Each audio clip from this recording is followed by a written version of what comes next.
All right, good afternoon, everyone. Happy last session before happy hour. This is the second week in a row that I've had the opportunity to present, and it's always right before the happy hour and reception, so I'll promise to try to keep this exciting. A little bit of audience engagement always goes a long way, and get you out of here so you can either get your cocktail, coffee, water, what have you.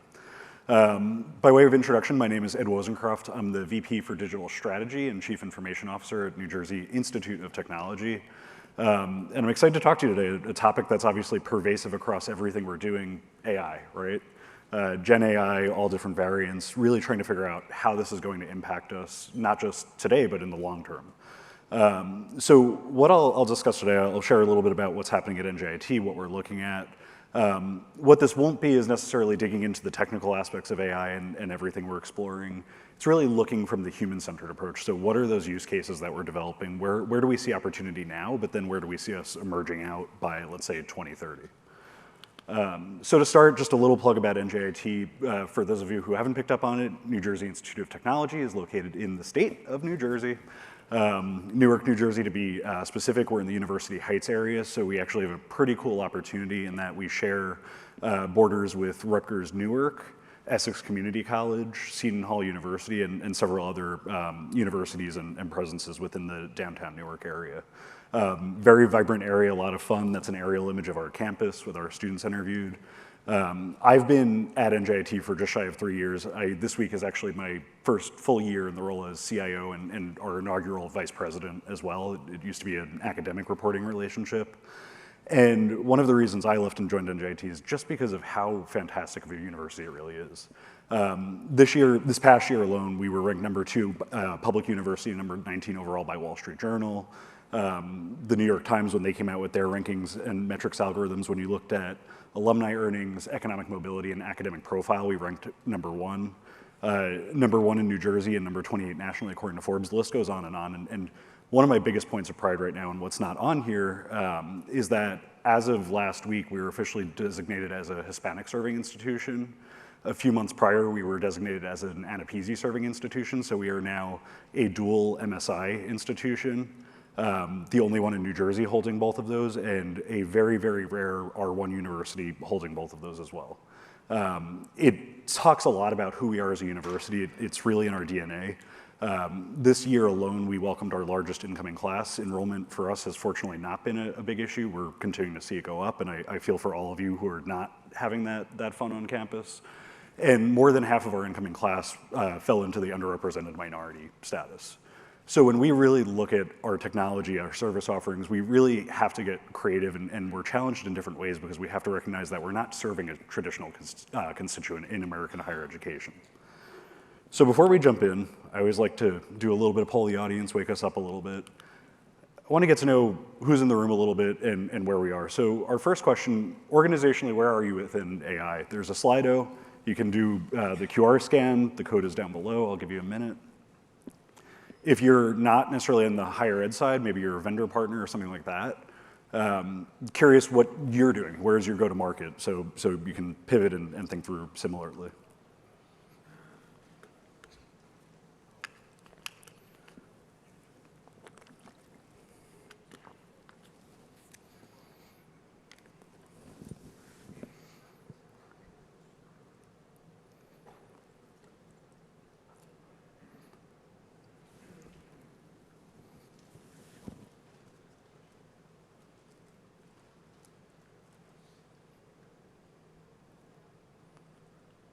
Yeah, so as we continue to feel free to keep submitting, I think trend is pretty clear, right? Cautious embrace.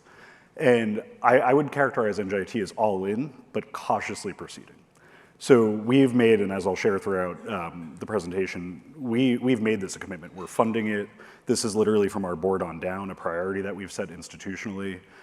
Significant dollars behind it, significant strategy invested in it, significant people time, roles, resources. But what we don't want to do is just jump all in gangbusters and say, let's just go do it. One of the biggest lessons we should have learned through social media is when you embrace something too quickly and you don't stop and think about the potential ethics and pitfalls, things can go wrong. So what we're really focused on and having a lot of conversation right now is we know the technology is going to work for us. That's pretty much an inevitable law. We avoided all of this for a long time. It comes, catches our rear end, and we figure out, okay, we need to now pivot and catch up. So we want to grow at the right pace, and what we're looking at is really the innovation spectrum and saying, we know that there's the early adopters, the fast followers, the right on times, the laggards. We want to be somewhere in that early adopter, fast follower phase where we're doing it at an enterprise level. So really looking we do want to do some of our own development. We're an R1 poly, that this is in our DNA. But when I look at it from a how are we helping students, I'm really looking at that from enterprise. I'm looking at what are my partnerships out in industry that are actually working with this. How can we develop collaborations that we're saying, we'll tell you about us, but we want you to deliver the technology for us. That's the way we run every other aspect of our modern enterprise, so I see no different reason than to do that here. So that said, where is your organization on AI strategy?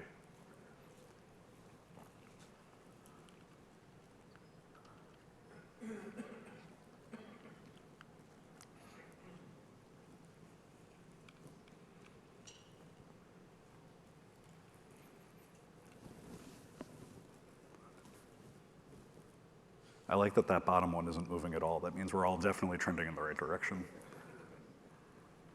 And if somebody wants to instigate, feel free to.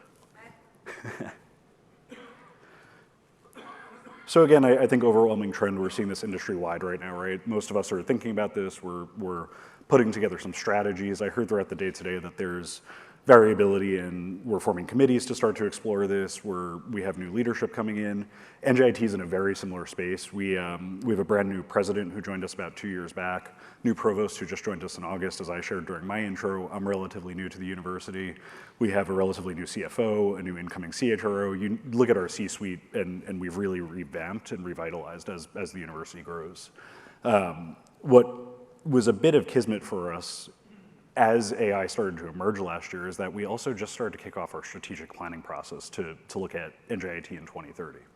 So when you think about business and IT alignment, what better of a time could it have been for us to sit there and say, wow, this thing is really going to be pervasive and disrupt our market. So now we actually have the ability to look at our strategy and change it. One of the things I'll share in a little bit is that we've also altered the way we're running our university strategy, and we do have a strategy out to 2030 that we'll be unveiling in about 6 weeks. And that strategy is broad, it's comprehensive, it's aggressive, but we've designed it so that we can pivot very quickly as our market conditions change. Everything from looking at our enrollment to what's happening on the technology market and in the ecosystem. We don't want to be that university long-term that says, yeah, it's 2029, but we said in 2025 or 2024 that this is what we were going to do. Well, if the market conditions have changed, pivot and get it done. So one of the things I lead my team in is what we call objectives and key results. So we set an annualized strategy and we pivot every month, more or less. We drop projects if they're not working. We take on new projects if there's emergent need, and it's allowed us to deliver much more rapidly. At the university level, we can't pivot that quickly, but we can pivot on a quarterly or semi-annual basis. So that's really the stance we're about to get ourselves into. So back to AI. Many of you have probably seen this slide. It's all over LinkedIn. It's one of my favorites, though. And it's just a gentle reminder, when you're out on your campus, AI is nothing new, especially in academia. I love the example of the TI calculator on the left, because that is a version of artificial intelligence.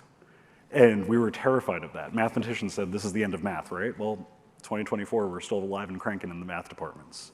You have IBM Deep Blue, you have the Waymo, the new car, you have Alexa, the Roomba, which I have 3 of them in my house, and it's fun when they all go off at the same time and I'm trying to track where they are. These have been pervasive technologies, and what's really just changing now is that GenAI side where we're actually realizing, oh, hey, this could actually do a lot of things for us. So where I want to begin and where we framed within NJIT, we needed to understand our world from 2 different and very important positions. One, what's happening on the outside. One, what's happening inside to us present day. So before I do that, because this is a question we had gone around our campus asking, what does AI for student success mean to you?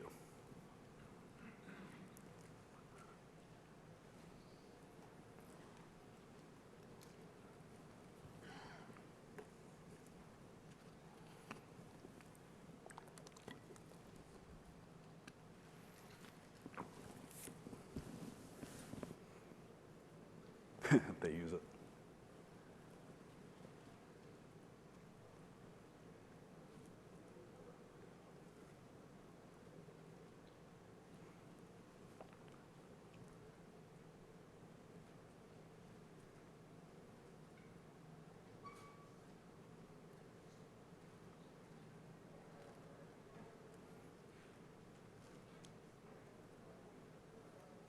I love the call out for access to answers when they need it, as well as not using it as a crutch.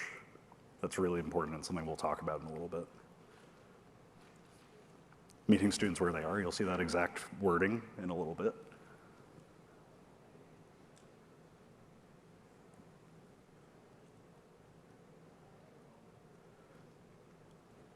Jobs developing AI after graduation, yeah, that's an incredibly important one that we're all needing to now think about is what does the marketplace look like in 2030?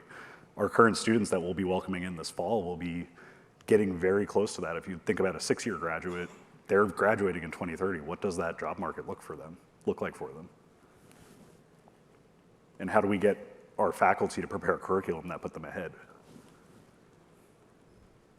Just-in-time access. Great, so I appreciate the participation that resonates strongly. So what I want to talk about a little bit is the process we went through within NJIT to really start to set that top-down vision. What does the campus need to do? Where does digital play in? And then lastly, of course, how does AI overlap with all of that? So the first part, as I mentioned, is really understanding our external markets. We did a lot of external research. We were doing benchmarking, trying to understand what's happening in the world around us. What you see up here should be, I would hope, not a surprise for any of you on your campus. It's just a bit more of a blatant call out. Really 6 major influencing factors that we see. Changing demographics. We know that the college-bound population is on a significant decline nationwide. We know that many of them aren't even looking to necessarily go to a 4-year institution or even a community 2-year institution after graduation. We're seeing trades, we're seeing micro-credentialing, we're seeing certifications come up. That's where our emerging competition comes in. I love our friends at Google, but when they came out with the Google education program, that cripples higher ed a little bit, potentially, because now you're saying, okay, we have this value proposition of a $49 a month certificate path. We've negotiated with employers to say, we'll take that in lieu of a graduate degree or an undergraduate degree. That's not Google's fault. They're actually being smart, savvy market players. That's where higher ed is a little bit asleep behind the wheel and where we need to recognize that the demographics are changing, the needs of our students are changing. Students post-pandemic, I'm forgetting the exact statistic and I have them all, but I didn't want to bore you with them today. But the mental crises on campus, and for any of you who work closely with campus health services or counseling centers, it's gone up to an alarmingly high number. To the point where every week, in my role, I'm coordinating with somebody on our campus for a health and life safety type of issue.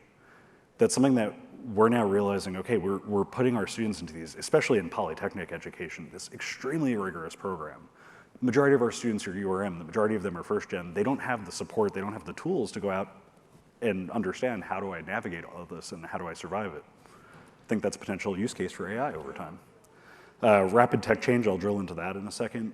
Public perception, again, higher ed just looks different. Studies recently come out that tell us people don't look at higher ed the same way. They don't have the same value. We don't have the same value proposition. We need to look at how we break beyond that. And then changes in research funding. Certain government entities are dropping. You're seeing a lot more R&D coming out of the commercial space. For the first time, I saw another statistic a few weeks back that for the first time in known history, or tracked history, we're actually seeing the investment in the private and commercial sector for R&D and research outpace what universities are producing. And the hard belief is that the majority of that is because of GenAI. Again, we're not the ones doing a lot of this. Our partners are doing a lot of this. The GCPs, the AWSs, the Azures, they're at the forefront of this. We're really, what I'm looking at is what is that consumer experience that I can derive from that now? How do I become a partner with them so that we can share with them our needs and then deliver something together? So a little bit about the technology side, and many of you have probably seen this as well. Diffusion of innovation is now also being challenged. We had for a long time steady paths. We understood what time to release, time to value, time to actually have market traction and share. And ChatGPT blew that out of the water. And that's been on a steady increase all the way back from the days when the telephone was invented. And it took 75 years for people to actually say, hey, you know what, I might actually get a telephone. To ChatGPT in a matter of 2 months, completely wiping out the market. That's a massive change, and what that shows us is that our students, especially our digital native generation, and I'm actually going to challenge myself and not say student, I'm going to say learner, because the reality is that student is also an antiquated term as we start to think about the future of our universities. The modern learner comes in equipped with all these technologies, and if we don't actually have the same technologies or better for them, they're going to go elsewhere. They're going to use different resources, and that's a shame because that's where higher ed, that's been our tradition. Our tradition has been founded on the ability for us to provide leading, bleeding edge innovation for our students to learn to become next generation thinkers and leaders, not to go out into a workplace to then be retrained because we haven't given them all these tools and technologies. So that's a bit of what we saw on the outside, and that helped us start to wrap our heads around, okay, where do we want to go? What we need to do is introspect a little bit too and understand, where are we today? And a lot of the times I'm sure you all do all these campus climate surveys and all of these different metrics that you can look at in KPIs. However, there's something that was bugging me when I took over at NJIT, and I realized that we don't understand the human sentiment. So we launched with one of our partners last academic year, a pretty broad sweeping user experience study across campus.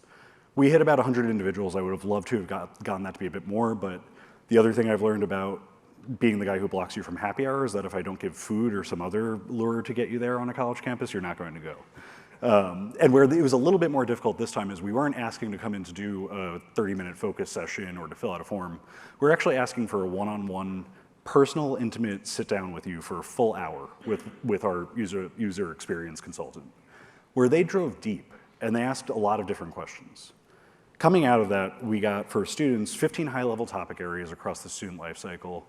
We have here 40 subtopics, 163 insights. I would actually argue more of that because as we dig in, we start to see threads, we start to veer off. All that's to say is that 163 insights for our students, that's 163 actionable things we can do to make their life actively better. Now, one of the things that I'm challenging my team to remember is that we have this massive opportunity. We're a bit behind in our technology stacks at NJIT. We have an opportunity to generationally jump and leapfrog.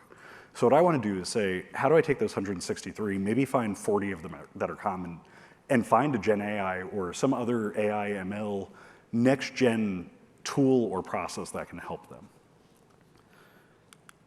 And just for a little bit of insight, and this will be posted, so feel free to take it. I'm also happy to connect you with our partners that work through this. One thing you'll see is, again, I'm big on making sure that when we talk about technology, we're not actually talking about technology. Users, even at a polytechnic, one of the most dangerous things you do is get somebody in a room who thinks they might be technical and they're not as technical. So now you're not even on a common language. So we actually went through these questions and we really made sure that they were not looking at, tell me about your experience using our ERP, tell me about your experience using your degree audit finder, tell me about your experience when you enrolled in classes. Actually, the last one is actually what we did. We were saying, tell us about your registration experience. And these got raw. We had across all of our different constituent groups, students, faculty, and staff, people get emotional during these. They talked about the struggles that they have. And one of the coolest outcomes of it is that we're able to put together journey maps as a result of this. And this is really starting to inform now where we're going with AI. And it's really hard to read, obviously. And these, if I were to give out the totality of this, they print out to be about 200 pages long. My dream is to actually have this plastered across my office so that I'm just surrounded by it all day, every day. But what we look at is, if you see the wavy lines, those are different categories of students: graduate students, international, transfer students, traditional undergraduate, continuing education. And we started to look at their sentiment analysis, and we started to understand, okay, when are you happy joining NJIT, and when are you not as happy? Now, this trims out a part of the life cycle because I was trying to get it on a screen for you to be able to see. But one of the points that disappointed me is they start out pretty strong and high up front. No joke, right? We're a sales organization at the end of the day. We're trying to sell a value to you that come to NJIT, get a great education. And what we've learned through this is that our first-year students get an amazing experience. Personalized advising through the Office of First-Year Programs, extra academics, first-year courses that they get to be involved in, and then we kind of forget about them after that. They transfer over to their school advisor, decentralization takes on its thing, and we start to realize, oh, okay, we don't really know what's going on here, or better yet, in a polytechnic setting, started out as computer engineering, and now I'm realizing I'm really more of a computer scientist, or really more of an informatics person. How do I navigate that? And how do NJIT has one of the very few colleges of computing, a dedicated college of computing in the country. Most of you, if you have an engineering school, that's where a lot of your comp sci and other IT disciplines would live. For us, it lives wholly separate. So when you're in that, am I an engineer or am I a scientist, there's actually a bifurcation on our campus of how we manage through that. So this really started to help us now say, all right, we understand these problems, we understand what's happening, and now we're actually going to start to form two strategies that are going to allow us to tackle them. We're not going to guess anymore about what we think our constituents need. We've now seen the outside market, and we have that wake-up call of if we don't get on the train by 2030, we could be in a bad position. We also have hearing from our students going through this right now, hearing from our faculty and staff, what do they need? And by the way, we did this exact exercise with our faculty and staff as well, because one of the biggest wake-up calls we had as we went through this strategy is also, you can't do one without the other. We talk a lot, most institutions have pivoted and said the students first, student success, student success, student success.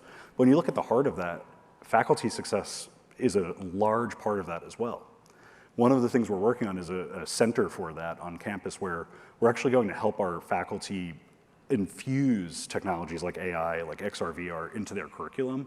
And it's going to be a dedicated, fully staffed organization that our provost and I are partnering on delivering for the fall of '24.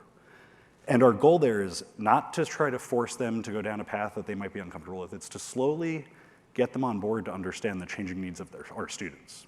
Because our students are doing this on the side. We see it. We have, not necessarily AI related, but we have one of the biggest cybersecurity programs in the Northeast. And our students have created their own cybersecurity club. It's over 500 or 600 students strong. They're inviting students from other local universities in.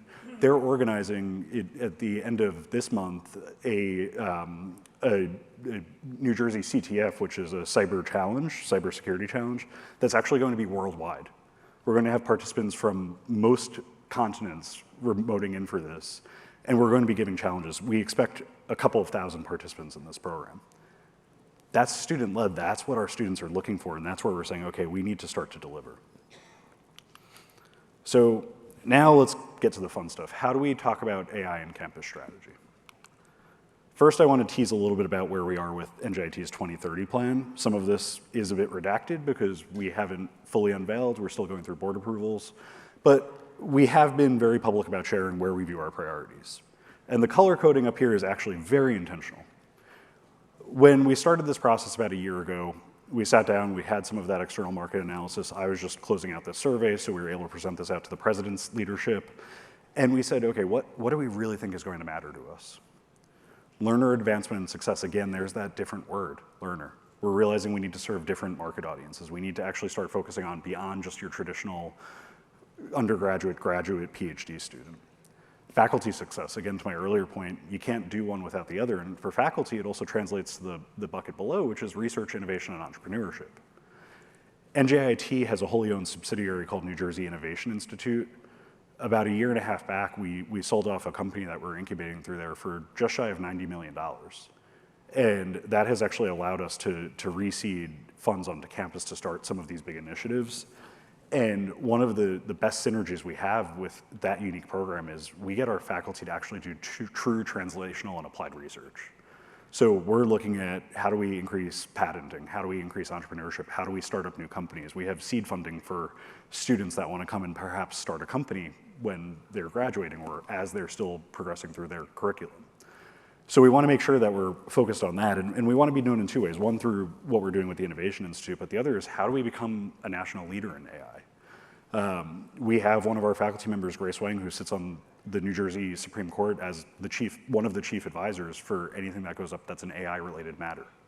How do we work with corporate partners? So we have a strong partnership with NVIDIA, and we actually have a couple of their Grace Hopper chips sitting in our high-performance data center right now, and our faculty are working hand-in-hand with NVIDIA to develop the use cases for that.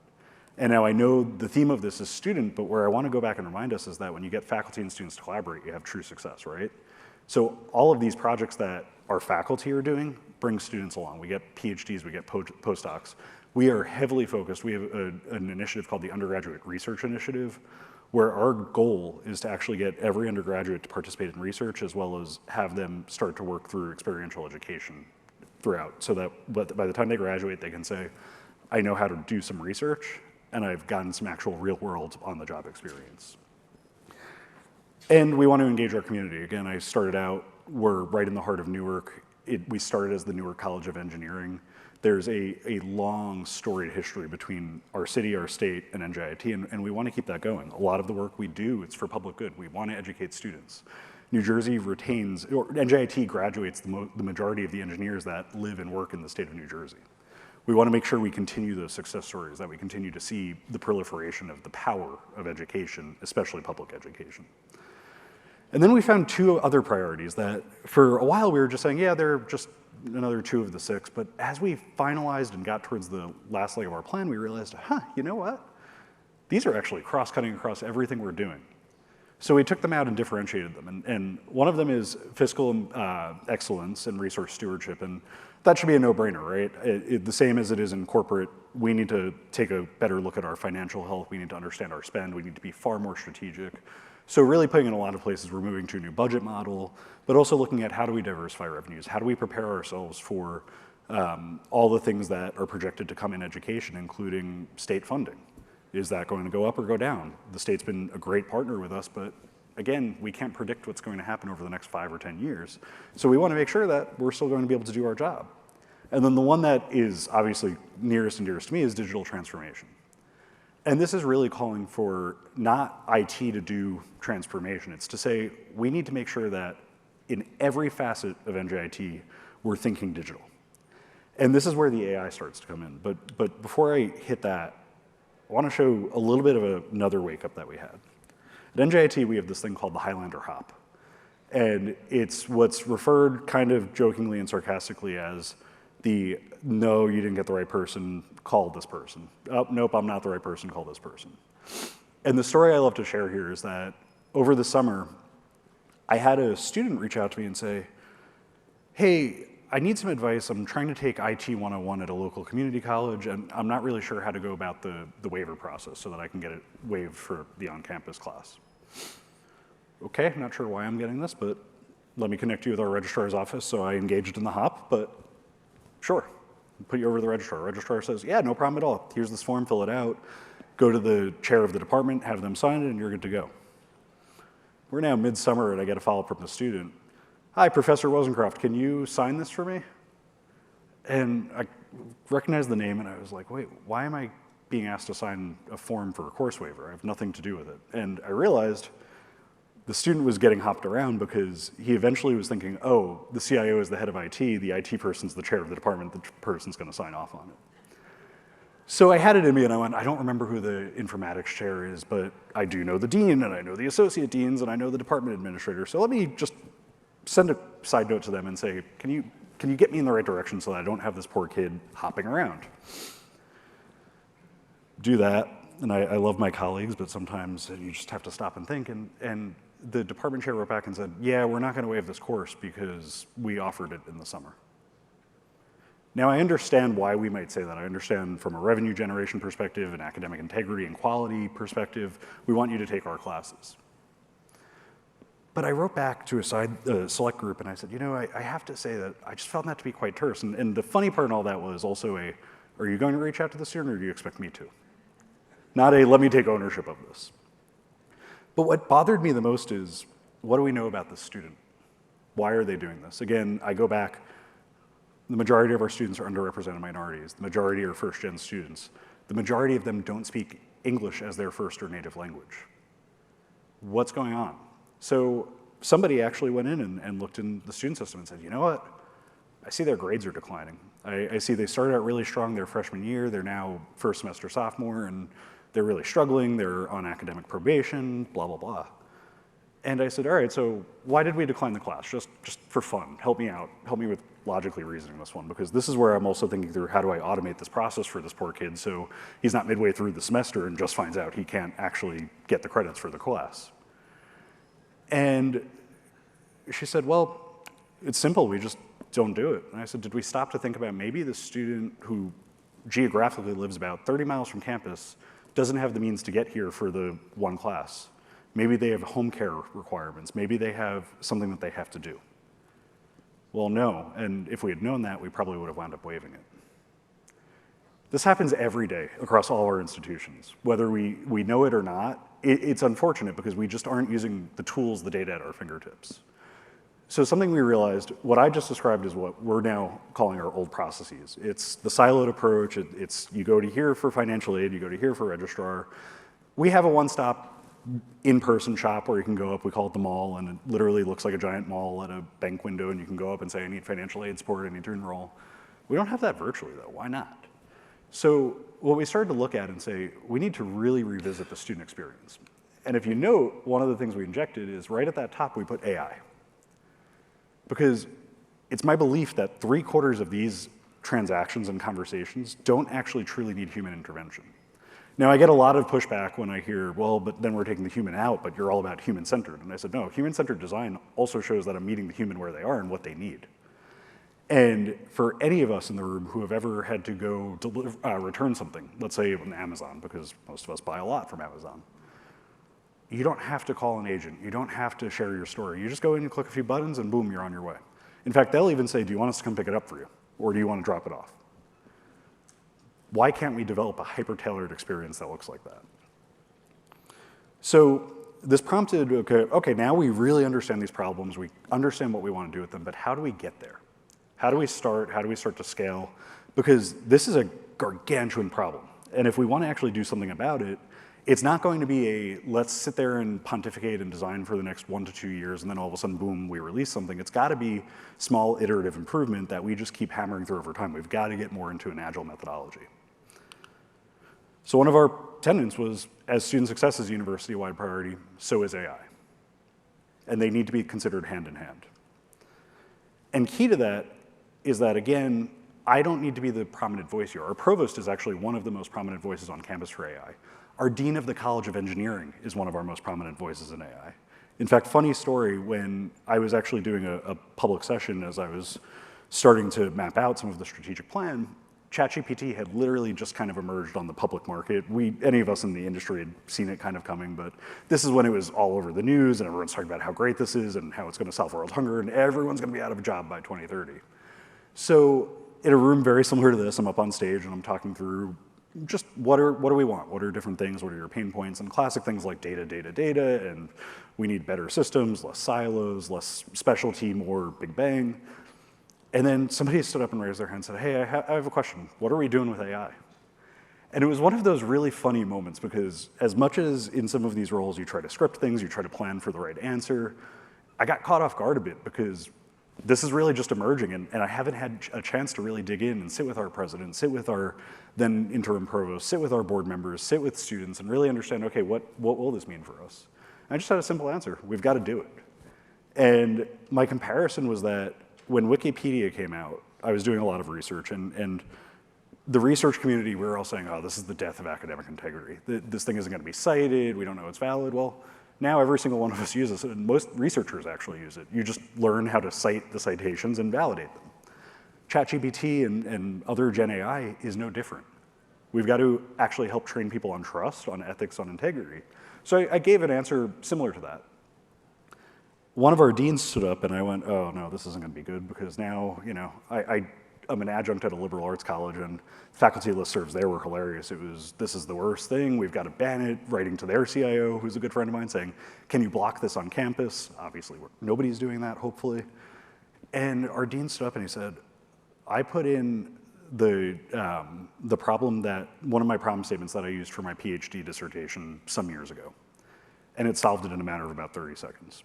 He said, I'm a full-on believer in AI. And he's since now realized, and within his school, he's challenging his faculty to say, I don't want you to run away from it. I want you to think about where you can use things like GenAI to be a tool for your students. So if you're engineering and you have to learn more about, let's say, CAD drawings and things like that, but you might need to also develop some Python to be able to make life a little bit easier, you don't need to learn Python. Just use GenAI to do that.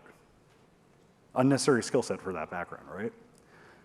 And it's the same thing on the business side. So I don't want to go and start saying, all right, I'm going to start doing GenAI for student success or GenAI for employee success without having VP of enrollment, the VP of advising, the CHRO, the peer equivalents. So quiz time again. How many of you in the room have a defined business partner? If you're working in the AI space, how many of you have a defined business partner that's on board and willing to be a champion with you? If you're on the vendor/partner side of the house, flip question for you. How many of you are actually talking with somebody outside of the office of the CIO about AI at a university?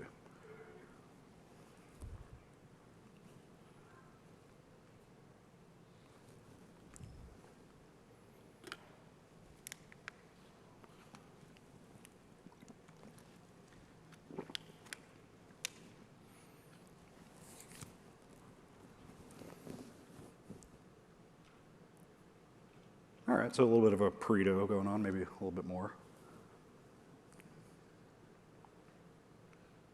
I tell you though, this is the most important thing for those that roughly 30 to 40% it keeps fluxing up and down that are saying no. That's where you've got to start.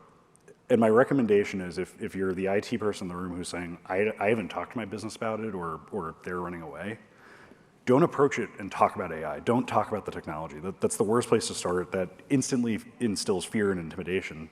Ask about their problems. What are your needs? How can I help you?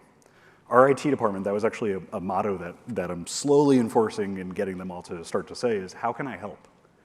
And let them talk to you about their business problems. One of my favorite parts of the job, but also the hardest part of the job is a modern CIO really needs to understand everything about the business. And you've got to be more of a business expert than a technologist. I have an amazing team of technologists behind me that I'm the ultimate translator to. In a CIO session earlier before, one of our peers said that, and it resonated with me because that's exactly what it is. I'm the ultimate translator. Understanding where we are in strategy. I had the fortune to be on the steering committee for our strategic plan. I'm co-writing the university's strategic AI plan with our provost. But every single one of these, again, isn't being done in a silo. It's being done with business in mind and with our user community in mind. Otherwise, it's the classic IT saying, if you do something and the users don't know how to use it, it's all for naught, right? AI has that same potential for us, and at NJIT, we're being very careful about that. We're really making sure we understand the problem, we understand where we want to go, and most importantly, we have an owner for it that is not somebody within the IT department. We're establishing who's the product owner, who's the technology owner, and then we'll drive it forward. So let's get into the meat and potatoes a little bit. Where are we? So this is our public statement, more or less. NJIT's position is to responsibly embrace AI in all aspects of teaching, learning, research, and the student experience. We're committed to preparing graduates for AI tools they will use in the future. What are we doing? So we were one of the first universities to actually get out and come up with guidelines for AI for instructors. And what was very different, we had a bit of a scramble because obviously cheating is the common thread on all of our campuses. And we talked with our dean of students and we said, do we need to really do policies? Are we going to take the preventative approach or are we going to take the more inclusive approach? And we opted to take the inclusive, and it's worked out extraordinarily well for us. So if you read our guidelines, they're on our website. Happy to add a link in when we post the presentation. It's actually linked right in there. You'll read that it's not, don't do it for this, don't do it for this. It's actually giving best use cases, ideas, different things that students can do, how to actually evaluate. Because that is, when we talked with our faculty, we have a group of faculty that we lean on for things like this. They said, I'm not opposed to it, I just have no idea how to evaluate it. I don't want to be that professor that ends up in Inside Higher Ed or the Chronicle for failing a bunch of students because I just asked turn it in or ChatGPT if you wrote it and ChatGPT hallucinated, for those of you who remember last spring. So we've spent a lot of time, we have an Institute for Teaching Excellence, and this is actually, it's something I had mentioned earlier, we're actually formalizing this into a true center at the university. Many of you have this, I think we all put them in a little bit of a different circle, and what's fun for me is I play an active role because half of the team that actively supports that reports into my organization. I have the instructional technology group, I have classroom technology, and then we have a very strong partnership with instructional design. So those groups come together, and we had AI panelists. I served on one. We brought in outside experts. We actually did an ethical and inclusive teaching using AI. We had 2 industry experts come in and talk with our faculty. And what was really fun coming out of that was actually hearing our faculty start to get excited and say, yes, we're on board with this. One of our faculty members, our former provost, is actually developing ethics modules for AI that can be embedded in any curriculum anywhere. And the goal of that, and one of the things you're going to see in our future state plans, is that we want AI to be embedded in every course at NJIT. It doesn't mean you have to use it, but you need to at least explore the implications because this is going to upend our entire world. We're also leveraging AI-enhanced educational technology. So we have GenAI embedded within Canvas right now into our LMS. And that's actually helping to facilitate discussion forums. So I know I'm an adjunct online. I love watching students wait until the last possible second to contribute their posts, and then all of a sudden it's this hodgepodge of, yeah, that's great, and you can tell it's this illegitimate conversation that you're inside going, oh, I really wish you had spent the week just looking at this in 20 minutes a day. Well, guess what? Wonderful use case for GenAI. Now it's actually doing prompting of students throughout the week. So it's taking a little bit of a lift off of the faculty because I would be the one traditionally going in and poking and saying, go do this. It's actually doing that for them. And students are loving it because they're kind of learning how to game the system a little bit too. At the course I teach at another college, I gave an assignment to my students that said, I know you're using ChatGPT to write these forum posts. So here's our forum for the week. Go have ChatGPT lie to you. I want you to have it hallucinate. And then I want you to tell me how you knew it hallucinated, what you did, and what you would do now to think through how to make sure that it doesn't hallucinate when you use it in the future. Total flip the classroom. Took them from, I'm using it and I feel like I'm getting away, to calling them out and saying, hey, I know you're using it. I use it all the time. I use it to write job descriptions. I use it to write presentation outlines. I use it to generate images that may or may not be throughout this presentation. It's pervasive. So we've looked at saying, all right, how do we have GenAI in proper use that students could get excited about? Adaptive self-paced learning. It's something we're not quite fully in on yet, but we're exploring. We're very excited by that. We have, because we're Polytechnic, obviously there's a lot of math and science-based curriculum across any discipline you have. And one of the things we're struggling with at NJIT, and I think, again, this is a common theme everywhere, is post-pandemic, for students who are now entering in that more traditional path, they didn't get that great K-12 math education that would typically give them a solid foundation. So how do we start to not say, all right, now we're going to set you back a year or two in your studies, because again, URM, first gen, most of them are need-based, or they're almost all need-based. How do we make sure we're graduating you on time and not letting this be a barrier? So we're assessing our barrier courses, and that's where we're looking at, oh, hey, how do we actually develop tools that help guide you through at your own pace? I'll talk a bit more about what my vision is there in a bit. Tutoring and support for writing. So again, first gen, and most of them are non-native English speakers. How do we use this with our tutoring and writing center to help them? Not do it for them, but to actually help them. So have them put it through a tool to say, all right, give me, Grammarly is a great example. Use a tool like Grammarly. Again, it's stuff that's been here that we've just kind of said, all right, it's cool, nice to have, but we haven't really embedded it within the fabric of our strategy.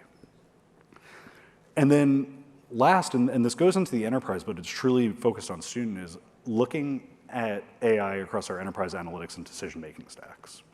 So this is something, again, when I mentioned Leapfrog a bit earlier, it was exciting for me because when I joined NJIT, we only had a very small warehouse that only had our ERP data. And it was kind of clunky and not really that good. So we went out, partnered with Snowflake, and started building out a true warehouse and full-scale analytics structure on top. And one of the biggest pains I've had is I just want it to be done faster. Well, in comes GenAI, great. We could start getting the data in faster. We could start doing transformations faster. We could actually start looking at data quality. That's one of the next things we're going to start to venture off into, is to understand why, when it says campus code Newark, is there MBA there? That doesn't make any sense. And that's actually one of the things we found through just some quick automated analysis. What I'm interested in is how do we use this over time to actually start to get into the predictive modeling for students. And if you think about the admission cycle all the way through their graduation and track and beyond, start to get this done the right way, and now we can actually help students of the future be more successful. We can say, you're applying for computer engineering, but we know that based on your profile, or we believe based on your profile, you match persona A, B, C, D, E, and E, and they were actually way more successful in comp sci, and by the way, you're maybe a high value to us, so we're gonna introduce you to one of our more successful alumnuses and get you advising and mentorship from them, who might have had this exact path.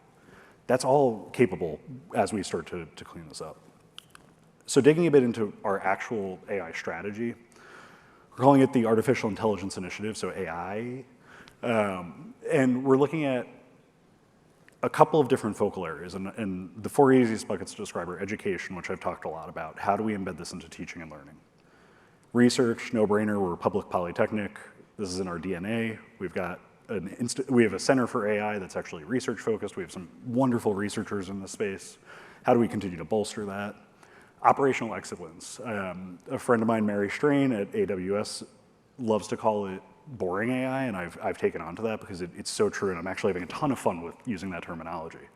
And it's how do I take those things that none of us want to do, the sludge, as we refer to it internally at NJIT, and start to move that out. So how do we start to say, this paperwork that takes 5 hops across an office, we're just going to push that through, and we're going to use this AI and ML to understand maybe a risk basis.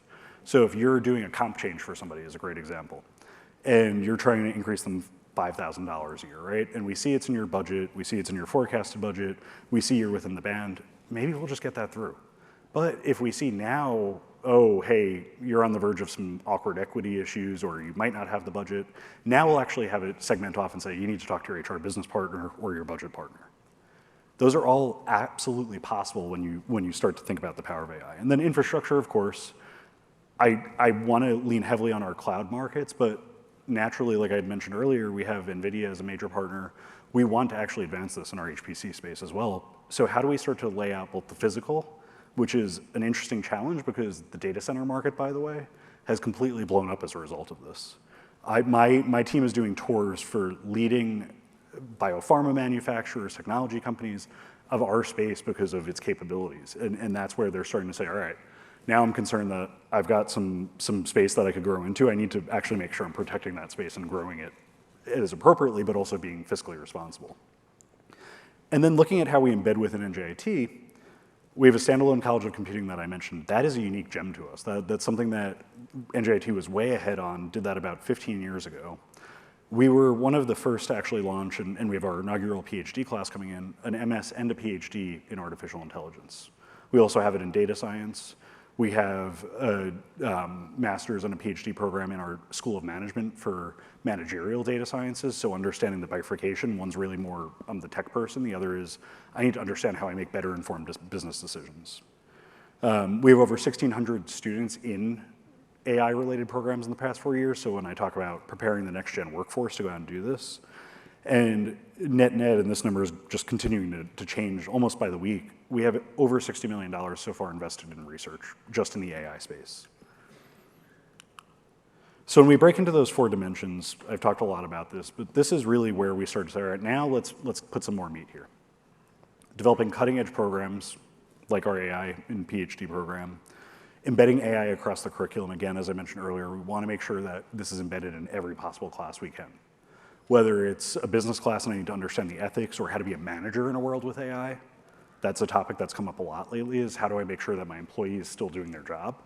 And we actually have to change our leadership philosophy a little bit there. If your employee is using something like ChatGPT to do their job, that's great. They're actually developing efficiencies so long as they're accurate and you're not letting your IP or your sensitive data out the door.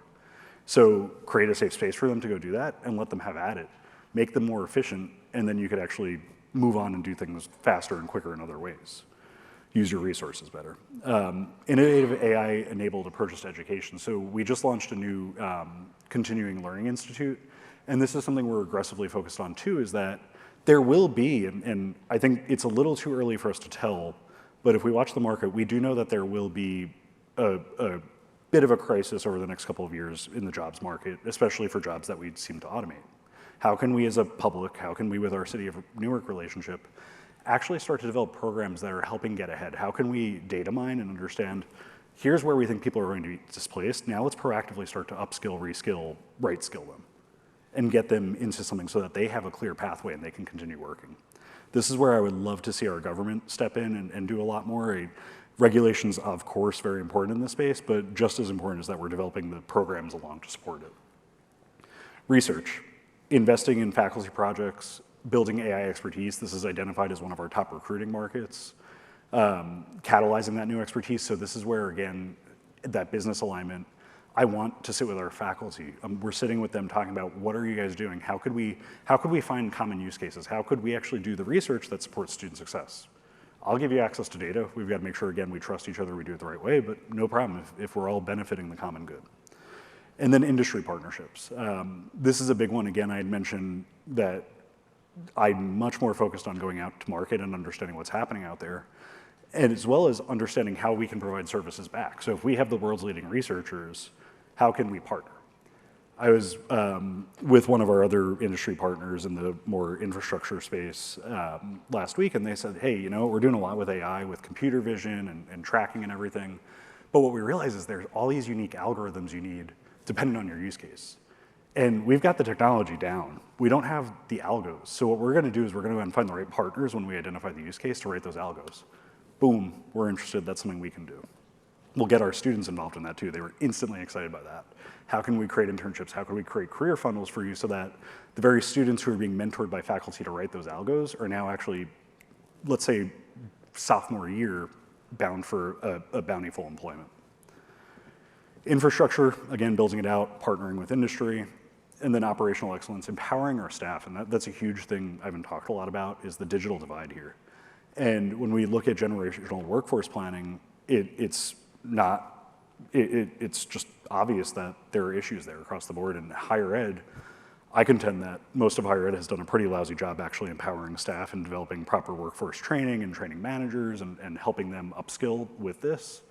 So we've got to have a complete sea change there. And this is another area where I think AI, we're looking at it with our human resources group to understand how could I look at talent profiles and start to, again, the same thing we're looking to do on the external markets, help our people and say, this role might be less relevant, so let's start to get you into the training if you want it, right? Opportunity is there, you have to take it. And then AI and student success, of course, this is huge. How do we leverage all of this data coming in? How do I leverage sensor data from my network infrastructure? How do I leverage card access data? How do I leverage Canvas, ERP, every single sentence of data I have to help the students? And this one gets kind of interesting because historically we always say, I don't want you anywhere near me, this scares me, so on and so forth, Big Brother's there. And what I'm finding, at least on our campus, is when I talk to our students about what we want to do, they get excited by it. They want to be a part of it, which is even more fun because we're having them develop this with us.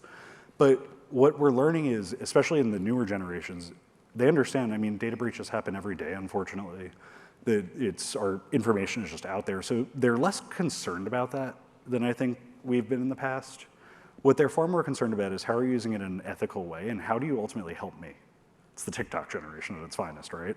So as long as, and this is where we're looking at things like we want, even though it's obviously not a US mandate, but to look at GDPR. How do we become GDPR minded so that we're very upfront about what we're doing with your data? And to the extent we're allowed to, where it's not something that, whether it's Department of Ed or the state of New Jersey or something that says we can't expunge that data, but if we're collecting, let's say, your sensor data and you're like, hey, I really don't want you tracking me on campus, boom. We're going to stop having that feed in. We're still going to track it because we still need it for campus safety and other things, but we're going to hyper restrict the ability to use your data. So if you think back to the FERPA days when we had to suddenly pivot and say, all right, now we've got to hide directory information, same basic concept. We're just broadly deploying it across our technology stacks. Heard this as a common theme, just wanted to touch on it quick. One thing we did, and we kicked this off the other week, is we created our first ever working group for this, and we focused on teaching and learning because that's where we saw a lot of the immediate potential impact here. So we wanted to make sure that we had the ability to do that. That's comprised broadly of IT, library, provost office, online programs, Institute for Teaching Excellence, our faculty senate, department chairs. It's a broad speaking group, and this is the group where we're going to say, we need to develop a roadmap for what we want to do. We need to do a SWOT analysis. And then our key results coming out of this is that we need revised curricula with AI strategically embedded and adaptive. And we need those modes of transmission to change. So how can we also leverage AI to get out of that traditional in the classroom twice a week mindset? Can we do that? I think that's where we're going to be pushing with our regulators a lot and our accreditors to say, you might not need 6 true contact hours if we can use things like AI to help and coach and mentor.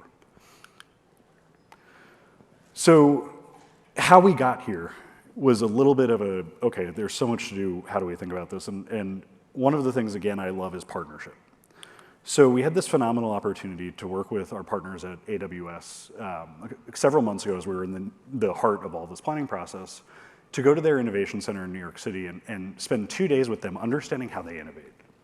One of the best things we can do in higher ed is look externally and understand how these competitive markets are thriving and try to mirror them. So what they really instilled in us, and we had a blast with them, is their motto of thinking big. Think big, start small, scale fast, is what they came out with. And we've really taken that back home, and that's where our core philosophy is for everything. What they did with us, which was a blast, this is our team at the center, we actually started doing persona mapping. We started understanding, okay, what is that big ticket idea? What is our transfer student guarantee? We have a large population of transfer students because of the way the state of New Jersey operates and the benefits that come with that. how do we make sure that that's a very hard process for any transfer student anywhere? How do we actually use something like AI to make that better and make sure that we're going to get them out in just that additional 2 years, not 4 years, because then they wasted that whole promise of 2+2 education, right? So we got together, and what's fun about the picture in this room is, I think in total, in about 30 people we brought, 3 or 4 were actually IT people. We had our dean of students, our VP of enrollment, the chiefs of staff, to the provost and the president. The provost was there. A lot of our business unit leaders were there. Some of our faculty researchers were there because it was more important that they understand how this impacts their business and describe it to us than, again, are we using AWS, GCP, Azure? The technology at the end of the day, we're going to figure it out. This was about a process. What came out of it, which continued to be fun, is we learned a lot more about persona mapping. So we actually drilled in. We took real-life personas and started to map them and say, how do we understand the needs of our constituent base? So I talked about transfer students. Jay Doe, formerly at a 4-year institution, took time off, currently enrolled at community college, trying to get definitive answers from advisors on completing a program in 4 years in the least expensive way possible, because clearly he's already lost a lot of money on the value proposition. Pain point, advisors not supportive between our institution and the institution they're coming from. There's conflicting information. How do I get approvals? How do I make sure that when you say CS 100 here is equivalent to CS 100 here? One of our concepts coming out of this is, how do we create an AI bot advisor that actually engages with a prospective transfer student before they even come into the university, to start to get ahead of that. I see here you took CS 100, and I see that you got a B in it. While that's acceptable to transfer in, our data shows us that folks who got a B or less in CS 100 at your community college were not as successful in completing the coursework in the next progression. So we're not going to say no to you. What we're going to do is we're going to hook you in with one of our virtual tutors and guided mentors to help you make sure that you have that foundational skill set. Instantly starting to improve success. International students, same thing. Very, very confusing, chaotic to try to get to. What we came out of that is conversational AI to support student experience, virtual tutors, AI analytics, a virtual classroom, a research facilitation bot. This veers off of traditional student, but again goes into that experiential. How do we help PIs get their papers to market faster? How do we generate a proposal for them based off of former proposals, find opportunities for them? And then the new thing we're going to start to bite into and welcome friends in the room to come join in on this one, because it's something we all need to solve, the post-award horror. So what we learned is that our faculty are great at going out and getting the money. What's really difficult is all the administrative stuff that happens afterwards, and they don't want to go out and get more because they're so burdened by the administrative stuff. So how do we make that better? That's all stuff that, again, AI and automation can work with us. The other one we're starting to architect is an AI sandbox for experimental and experiential learning. We want to do this in a multi-cloud environment, and what we want to say is, hey, you tell us your ideas, write up a mini RFP proposal, give it to us, and we'll assign you credits and kick the tires, come up with your hypothesis, test it, and let us know how it went, and perhaps we start to scale some really cool ideas out of that. A little bit of a model of how we're doing some scoring for all of this, so this is just a sample, but as we're mapping out these ideas to figure out how to start, where we start, we're looking through and we're just doing a very basic matrix of what's the level of effort and what's the impact. We're focusing really on the top 2 quadrants, but we're not against doing some of the thankless things or the things that just need to happen. Sample of where we're using some AI and ML today, this is actually looking at degree program pathways. As I have been mentioning, a lot of our students come in one program and end up moving to another. So we, in a matter of minutes, using our data science tools, our data scientists, which we have 2 of, and we have the power of about 6 of thanks to some of our AI stack, they're able to, over lunchtime, put together a graph that looks like this that actually shows all of those bands are the migrations year over year of program hopping. So now we can actually start to hone in and drill deeper at that over time. Last but not least, or 2 last topics, looking at the connected student service experience is also important to us. So working with our partners at ServiceNow, we're starting to build out an integrated service portal. We're live on HR, on IT, we have our Dean of Students on board. We want to embed a bot on top of that so that it really becomes that one-stop. All of the information you need is there, and you can get it. And we're making this multi-generational, so our point-and-click friends can still point and click, our chatbot friends can still chatbot, and our Google friends can still Google. We just want to make sure all the information's there, that it's authoritative. Lastly, just to close out, I know we're right at time and I don't want to keep you from happy hour. We're super excited by this. We think that this could remove barriers for our students.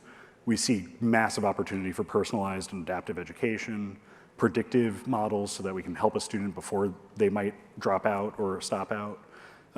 Again, for a campus like NJIT, diverse language support. While we still want you to use English in the classroom, you might learn better if you're using your native language during your instruction, during your at-home studies. Accessibility, I think this is an area where we can all do a much better job, and there's phenomenal opportunity over time. Insight into performance gaps, continuing lifelong learning. And then of course, the things I focus more on the positive, but the things that are keeping us up, security and privacy concerns naturally, right? Make sure these are in our own models, that they're private, that they're not opening up to the world. Share where it makes sense to share, don't share where it doesn't make sense. Be very guarded with that. Think before you do. Academic integrity, low quality input equals low quality output. That's again, that ties to everything. It's bad data in, bad data out. We're gonna start lying to ourselves.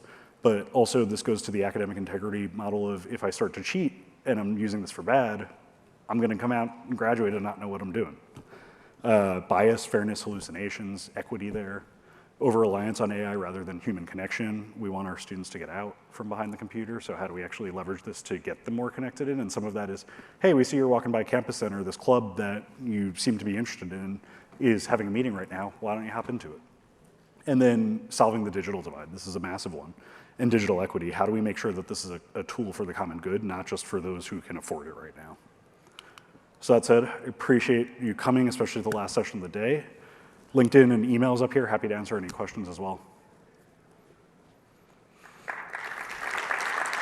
Thank you.